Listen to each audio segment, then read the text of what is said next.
Coming up this week on Big Sky Outdoors. It's gonna be a great day. Now hopefully I can teach us some of the techniques that I use to catch these tough Lake Superior whitefish in the river. They're in here. They're a little tricky. They have a lateral bone, or you'll hear it as a pin bone.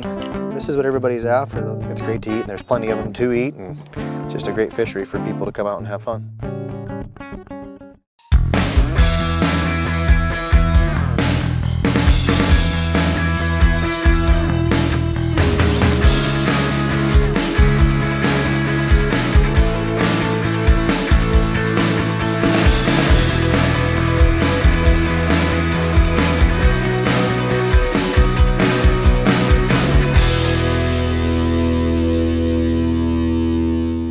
Big Sky Outdoors, powered by Town Pump, fueling your next outdoor adventure, is also brought to you by Counter Assault, your ultimate protection in the wild. By Montana Army Navy, get it, get out, and live it. And the Outdoor Report is provided by Montana Fish, Wildlife, and Parks.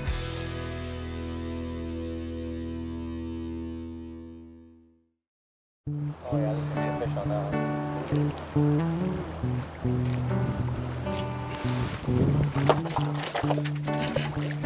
It's gonna be a great day.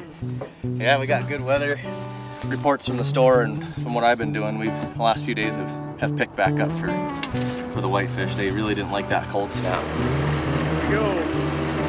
My name's Chancey Jeske, and I work at Snappy Sports Center. I've been there about 20 years. I'm the fishing department manager, and one of my loves is fishing for these Lake Superior whitefish.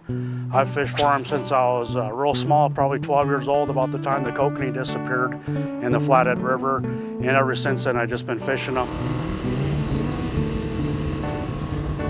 My dad was a fishing fiend. He had 3 boys. I got 2 older brothers. We've been fishing since basically we could walk.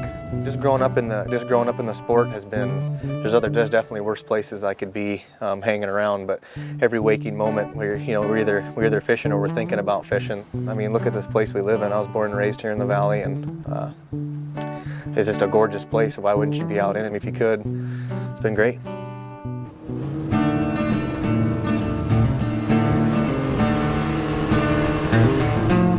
It's a little spooky when you're running late season like this, because water fluctuations with the temperature can change 2-3 feet every other day, you know. Right here, this is the first place we're going to fish today. There's multiple holes up the river.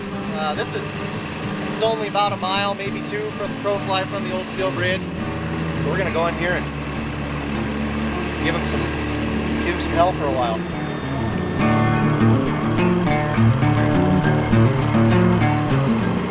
They have lots of rods. It's a bass fishing trait. Yeah, let's hit it.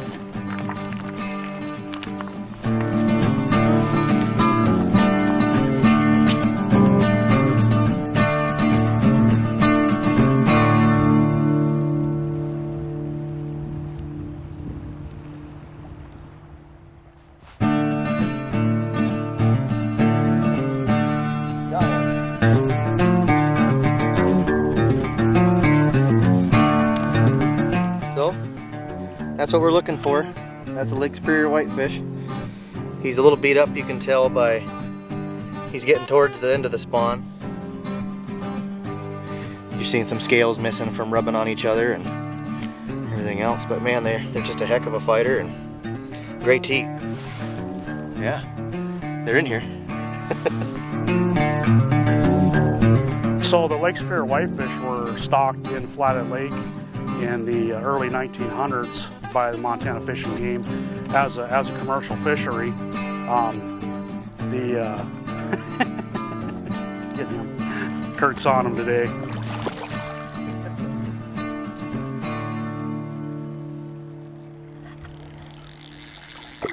Ooh.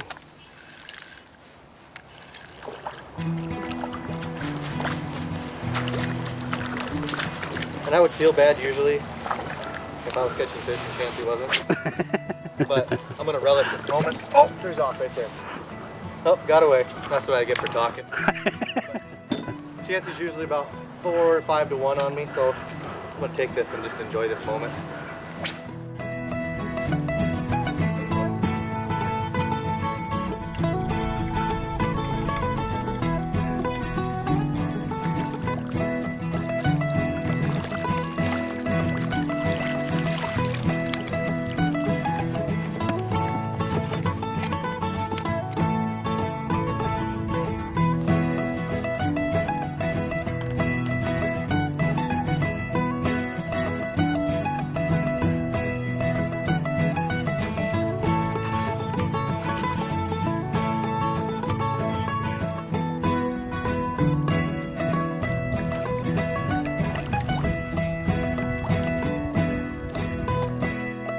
Yeah, these big females can have up to 30 to 40,000 eggs in them, so they're real prolific.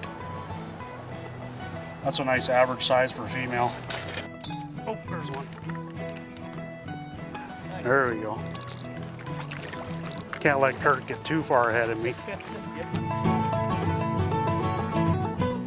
Oh! Right there, got I'm up. off right there. Darn, that happens. You get some, you lose some. Especially these whitefish, they got such a soft mouth on the sides, kind of like crappie. So if you don't get them right up in that snout, a lot of times you'll lose them. So that's a big thing a lot of people don't realize. Make sure you got a long handled net. Looks like we need one twice as long. Oh, there's one. See if I can hang on to this one. What we have here, Kurt just got a nice big female Lake Superior whitefish, and I just happened to catch a little native Rocky Mountain whitefish. So this is about the average size of the Rocky Mountains. There he is.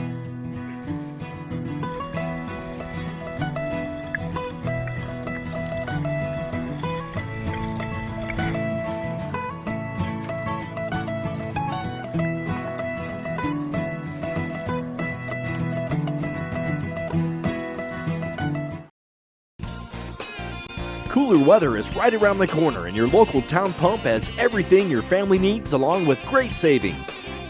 With over 90 convenient locations across Montana, we are sure to have everything you need and more.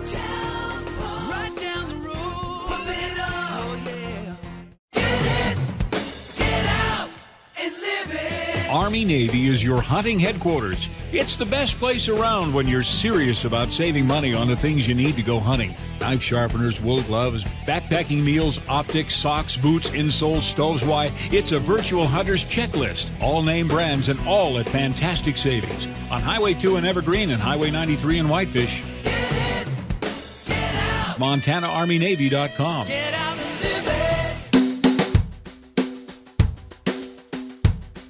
Sometimes they're up high and they're rolling a lot, and you can fish it almost right below the surface. Sometimes you're fishing right towards the bottom. Oh, there's one on my 4 count there.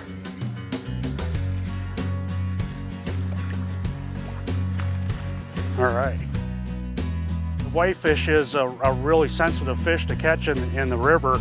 They're a tough bite. You really don't feel the bite. A lot of times you're just feeling for a little bit of weight on there, so a lot of people have a tough time catching them. So I actually did do a DVD on it, fishing for Lake Superior whitefish in the Flathead River. The rods we use are typically 7 to 8 foot rods. A lot of guys are shore fishing down here. This is actually an older Lure Jensen rod. It was a special makeup. They're not making it anymore, but anything in your 7 to 8 foot light to ultralight rods work great. Fenwick makes some great ones, Daiwa. There's a bunch of them on the market, but you want to make sure you're either in light or ultralight action. And then the reels, anything in a smaller reel, the size 10s or 20s. You know, there's lots of different companies out there. This one's actually an Akuma Ignite, but there's a ton of companies that make great stuff. Flugers, Shimano. And then we use really light line. We run, this is actually Nanofill that Berkley puts out. It's a brand new one. It's kind of a next generation in super lines. Super slick, so you'll see it cast great, no stretch. And then we tie about a 4 foot leader of 6 pound mono off the end of the Nanofill just for the visibility, because we're fishing such ultra clear water. For the visibility of it, it seems to make a difference. Great line. You can use monos, 4 pound line. A lot of guys run 6 pound test. And then your brand favorite, Stren, McCoy, P-line, they're all great lines to use. And then going into the gear, this is where everything matches up with the tackle. This is actually a Gets It, little tough guys, and great. We run this in the 1/8 ounce size primarily. A lot of guys will fish quarters too, but you want to keep it as light and small as you can. And that seems to work best. And anything typically in the green colors, we have some other stuff by Pete's Tackle, the little crawdads, and then you can run just an 1/8 ounce or 1/4 ounce lead head with that, and they work great. And with having the light line and the light rods, you can feel those bites and everything matches up really well.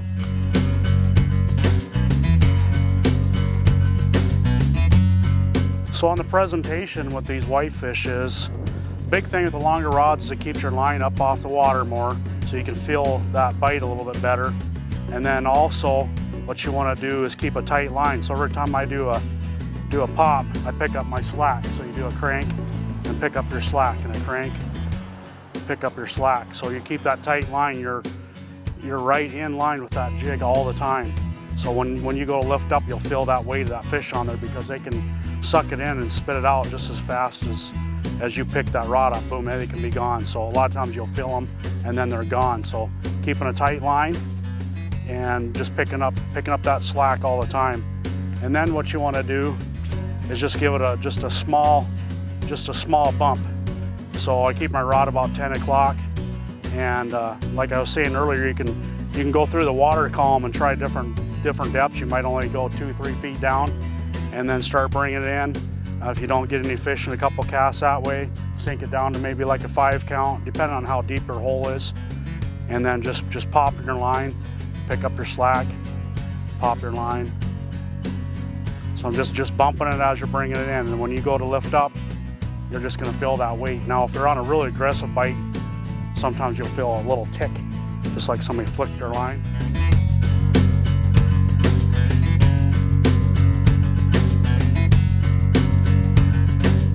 So typically the kind of water you're looking for is this, anywhere where you got this back swelling current. If you look along the edge of this seam over here, they'll lay on the edge of those seams, just kind of where they can kind of rest a little bit, and then it oxygenates their eggs real well.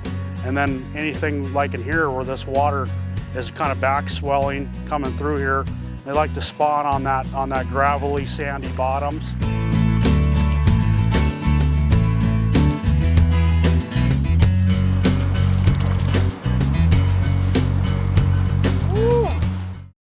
Counter Assault, the original bear deterrent, has been made, developed, and scientifically tested in Montana for nearly 30 years. Counter Assault is what I chose for my staff based on my personal experience, scientific testing, and it's the only one that met all the expert recommendations.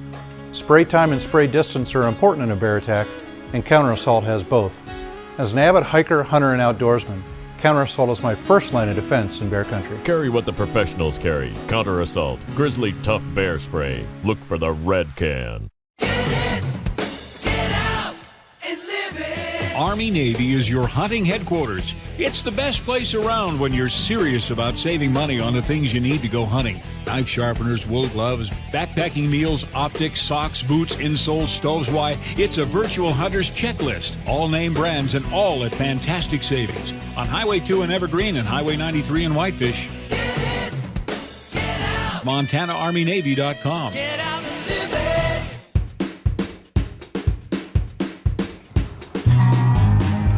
Oh, come on.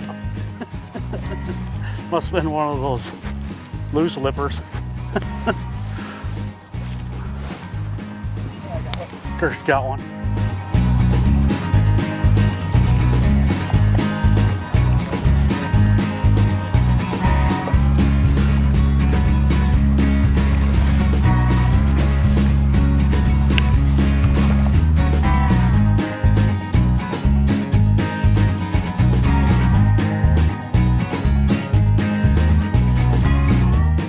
So what we're doing today, Chance and I have been down here catching whitefish on the Flathead River. I'm going to show you how to fillet them and prep them to eat. They're a little tricky. They have a lateral bone, or you'll hear it as a pin bone. So anyway, you're just going to make your initial cuts right in here, right along the belly. I'm going to flip them over, do the same thing. Right behind the pectoral fin here, your knife will go in nice and easy. Take your knife, start right down the backbone. So now I'm going to cut through that lateral bone, or a pin bone they call it. You're going to hear it here. You can see the ribs there. You try to keep tight on them all the way down. So I'm just going to keep following that. I get down here to the bottom of the fish, and your fillet wants to run right into this fin. So what you'll do is you'll end up hitting it with your knife. It's just good to do a little jog around it like that. It'll come right out. So then I just keep continuing filleting my knife down, and I'll just hold the fillet down and just work it off the fish. And that'll give you a nice fillet there. This is what everybody's after though. This is what the commercial fishery everybody uses. They call it poor man's caviar or whatever, but the regulations on sturgeon and everything else, this is why these fish have, they have such an abundant amount of eggs. This is one skein here. See if they're starting to separate already. But this is what they're using and selling commercially. Not only do you get the meat off the fillets, but you're also getting, see here's the other skein here, you're getting caviar. So that's what everybody's really looking for with these whitefish. Like I said, we're done with this, so we'll discard that. And we'll grab it now. We're gonna fillet it off the skin, pinch the back of it by the tail here. I'm just gonna work this fillet.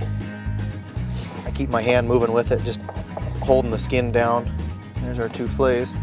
So like we were saying before, there's a lateral bone in here that a lot of people, that's why people don't eat these whitefish, because they say they're bony, but it's a simple process. I just take my finger, and you're gonna run it, you'll see it right along this back right here. Just take your finger, you find that bone, you can take your knife and run it right in there along that, and just strip that knife right down the side of that. Repeat down this side, find that bone, and we're going to cut right down and discard that piece there. There's that wide bone, that lateral bone is going to be out, and then there you have two fillets, boneless. It makes 4 fillets, but that's completely boneless, ready to cook meat. So that's how you fillet a whitefish. Now we're going to meet up with some other guys, and he's going to show us a way to cook them. So.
Counter Assault, the original bear deterrent, has been made, developed, and scientifically tested in Montana for nearly 30 years. Counter Assault is what I chose for my staff based on my personal experience, scientific testing, and it's the only one that met all the expert recommendations. Spray time and spray distance are important in a bear attack, and Counter Assault has both. As an avid hiker, hunter, and outdoorsman, Counter Assault is my first line of defense in bear country. Carry what the professionals carry. Counter Assault, Grizzly Tough Bear Spray. Look for the red can. Cooler weather is right around the corner, and your local town pump has everything your family needs, along with great savings. With over 90 convenient locations across Montana, we are sure to have everything you need and more.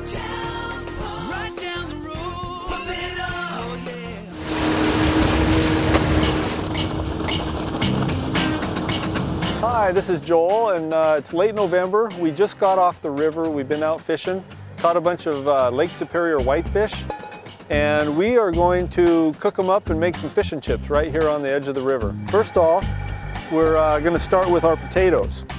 Everybody knows how to peel a potato. And we slice these babies up pretty thick and big. Set some of these in this hot oil. And my daughter Elizabeth is tending those. And while those are cooking up, we're going to get the batter for the fish made up.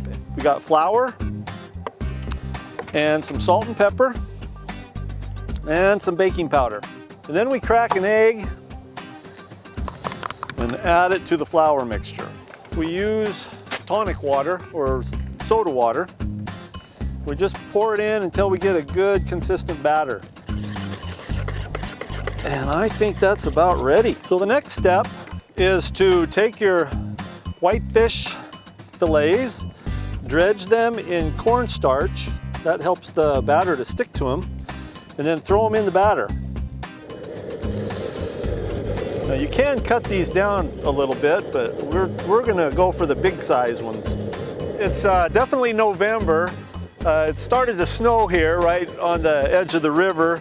But you know, when we get this fish out of the oil with some chips, a little bit of coleslaw on the plate, we're gonna forget all about that cold weather. Okay, I'm getting my coat now. Yeah, they're starting to brown up really well. These are gonna be great. Oh, those French fries are just perfect. About 5 or 6 minutes in the oil, just right. Those are big old dough balls, man. Now that's some fish and chips, I tell you. Whoa, they're almost the size of the ones I got in England one time. I think it might be a better idea to cut them into a little smaller pieces.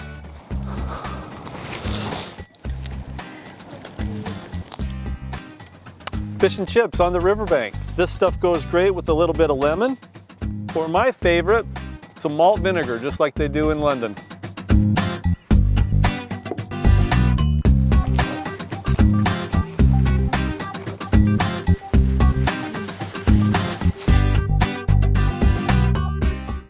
Here's this week's outdoor report by our friends at Montana Fish, Wildlife, and Parks. The harlequin duck is one of Montana's rarest birds. Currently wintering on the Pacific Ocean, harlequins migrate to Montana's streams to breed in the spring. One of the most productive areas is McDonald Creek in Glacier Park.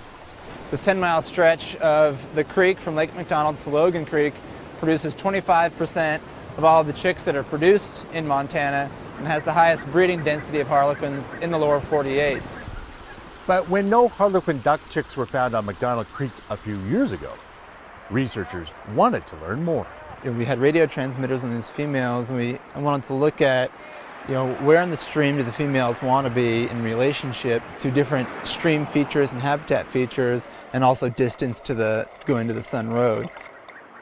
While Montana is on the southeastern extent of the harlequin's range, there is concern these rare ducks are in decline. Across the board, they're just difficult to study. They occur in these remote locations. Very little research has been done, and we just don't know much about them. Through his research, Hansen believes we need to continue to monitor Montana's harlequin ducks and conserve the waters they use to maintain the harlequin in the future. It's really important to know what are the focal streams, what are the important streams where a lot of these ducks are coming from, to focus our efforts to think about how the stream is being managed. I'm Winston Greeley, out among Montana's fish, wildlife, and parks. Just fish this other little hole right here for a second. It's a real oddball. It's a tiny little spot, but it holds fish, so sweet. Off the 35 bridge. Matt has hooked himself up. He thought it was a whitefish, but woo!